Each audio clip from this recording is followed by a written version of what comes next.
We're just upriver from Camp Mystic, and you don't have to look far to just see the heartbreaking symbolism of the violence of this storm and what it took from people's lives. Here we have, probably laid out by search teams, a photo album where the images have all been washed away by the floodwaters next to a child's chair. And then framing it above, look at the canoe bent around that tree, a good 30, 40 feet in the air. The hydrology in these canyons, of course, have been dangerous for decades. We've known that, but the planet is so much warmer now, and we're seeing in real time that these rain bomb events and the ensuing deadly flash floods are becoming even more violent. And for example, here, if you look at Camp Mystic, about 8 of their structures were inside FEMA's most dangerous floodplain there. But if you use a map used by the First Street Foundation, that number jumps to 17 buildings because FEMA does not account for flash flooding. So First Street Foundation does take into account these modern phenomenon, and as a result, it doubles the number of Americans who are at risk of these kinds of flooding events. And not just in hill country of Texas or the Southwest deserts, but cities like New York, where a big chunk of folks live in flood zones unwittingly, people in basements most vulnerable, because the dynamics there are the same as a canyon or arroyo. It's that water rushing on hard surfaces faster than you can run and bringing such destruction in its path. Catastrophic flooding in Rio Doce, moving cars and homes, leaving behind used boots and memories and picture frames. Got so full in the river that it started traveling backwards. Arturo Olivas and his family capturing these videos showing debris floating down the river, watching from afar and eventually deciding to leave their home for higher ground. So it was just like a whirlpool. Still trying to survey the damage 2 days later. We're kind of staying here and there, and it's been chaotic. And Arturo's daughter's house just next door. This is their house, and that's the light pole for this house. The family bringing boxes, hoping to salvage anything they can. And even after their personal devastation, the lives of those killed in the floods, including the small children, weighing heavy here. I could only imagine the last seconds of their life, how scared they were not to have their parents. In Rio Doce, Aaliyah Chavez, KOAT Action 7 News. You know, the power of water is pretty amazing, but still, I can't fathom it. What was once a narrow, beautiful pond in front of Philip Young's home is now a cliff with no safe way of getting across. A couple of friends are visiting him from Florida. What was supposed to be a one-night stay turned into a different adventure. The water washed over the driveway and just pushed all the trees and everything, and it just uprooted. This is what happened. It was pretty shocking when I walked around here for the first time. Although you'll see Young in our interview, it could only be done through the phone and our Zoom lens due to safety. Young says conditions on Wednesday looked normal at first. Then into the night, water started rushing in a way he's never seen before. We had a lot of rain, obviously. This beautiful pond was fed by 2 creeks on either side of my house. And the water, it was like, I've never seen anything like it, the amount of water that's come through here. And it just overwhelmed my drain system and flowed over the driveway and just ended up collapsing this part of the dam. It's, I never fathomed, or it was a little overwhelming to look at because I just really couldn't comprehend what I was looking at.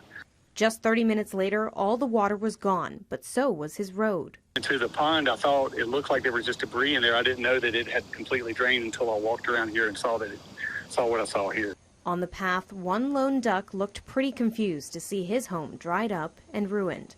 Young says in the 24 years he's lived there, the extent of the flood damage was something he was not expecting. You could have a little washout.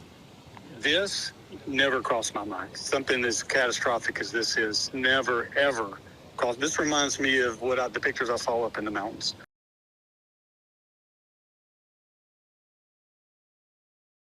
Hazy skies have swallowed skylines. As Canadian wildfire smoke blankets the state, the air quality has dropped into the unhealthy range in the metro until Monday. There will be patients coming to the ER. There will be patients coming to urgent cares because of the weather and the air quality. Dr. Andrew Steen is especially concerned about the most vulnerable. People with asthma or COPD who happen to need to go outside or choose to go outside, it's going to be a very bad weekend. Young athletes are also most at risk, and parents need to look out for specific symptoms. You notice that your kid is slower than normal or seems to be coughing more than normal. That might be their signs that they're having a problem. For many Minnesotans, the impact already being felt. Inhaler, oh. Dr. Chang Lo says pharmacies see a spike every time the air quality tanks. More people coming in for inhalers, probably eye drops, dry eyes. I've been seeing a lot of dry eyes in the last few days. Utilizing over-the-counter medication. Loratadine or Claritin, these are kind of my top go-tos. And knowing when to take it easy is your best bet. An ounce of prevention is worth a pound of cure. And so the best thing to do for susceptible people this weekend is to avoid the outdoors. Heavy rain Sunday pummeling parts of central Texas, already reeling from last week's catastrophic flooding.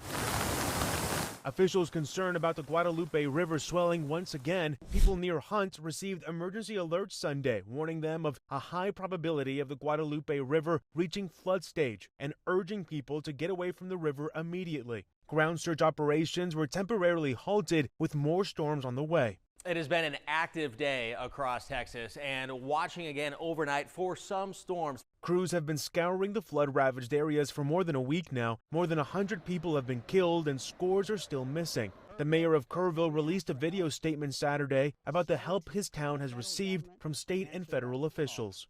They showed up in force, and they've been here every day since, working 24/7. His comments come amid backlash over the Federal Emergency Management Agency's response. While search and rescue crews from around the country immediately rushed to help, FEMA did not arrive until Monday evening, days after any victims had been found alive. There's also many questions about the state's flood preparedness and a lack of immediate alerts notifying residents about the floods. Some Texas leaders are demanding answers. We can't just allow girls to drown in the middle of the night. We have to make sure we protect everyone. At the local level, Texas state leaders say they will focus on pushing legislation that deals with flooding and resources, including an alert system, during their upcoming special session. In Kerrville, Texas, I'm Ivan Rodriguez. Heavy rain over the weekend complicating search and rescue efforts in central Texas. The search continues. Unfortunately, we lost about a half or three-quarter of a day yesterday to the river going up. But like I said, like y'all said, I've been assured by the governor and the president, we will have the resources to get the job done. More than 2,000 people from multiple agencies are deployed to assist in the recovery efforts, according to the Kerr County Sheriff. And search and rescue remains our top priority. But we've moved on to also include recovery. And that's where we had the people out in the river basin doing a lot of work. We're trying to get a handle on things. So just be patient with it as we go forward.